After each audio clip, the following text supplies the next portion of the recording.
माझा कलर मला अजिबात आवडायचा नाही. मला असं वाटायचं की यार मी थोडी गोरी असते तर. कारण आपण ज्या सोसायटीमध्ये वाढलोय ना ग, काळा तिथे रंगच आपल्याला सांगण्यात आलंय किंवा आपल्याला शिकवण्यात आलंय किंवा ते एक प्रूव्ह झालेलं आहे की गोरी म्हणजे सुंदर, काळी म्हणजे कुरूप. म्हणजे आपण त्या बाहुली पण society मध्ये- आपल्याला गोऱ्या रंगाची आणून द्यायचे Exactly. खेळायला लहानपणी. तर विचार कर.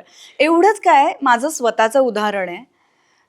माझ्या आईने मला हे सांगितलंय की माझा नुकताच जन्म झाला आणि माझ्या अत्यंत घरातल्या जवळची एक व्यक्ती ती आली बघायला मला आणि ती नाक मुरडून गेली की ही किती काळी आहे.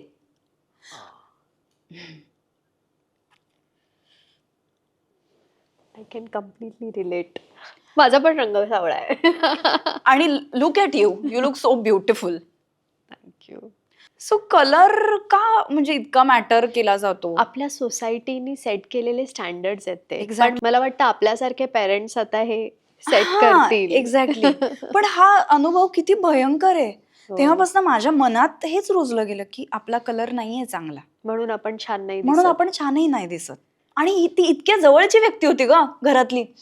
तर तो एक्सपिरियन्स माझा खूपच हे होता. त्यामुळे माझी कितीतरी लहानपणी टीनेज मधली वर्ष अशीच होती की मी काय फार सुंदर नाहीये दिसायला. एक्झॅक्टली. आणि त्यामुळे आपण मोठी स्वप्न सुद्धा पाहत नाही. आपण स्वतःला कमी लेखू लागतो आणि आपल्याला असं वाटतं की नाही मी नाही त्या कॅटेगरी हो. मधली. Correct correct. आणि आता हसू येतं या सगळ्या हसू येतं आता. गोष्टीवर.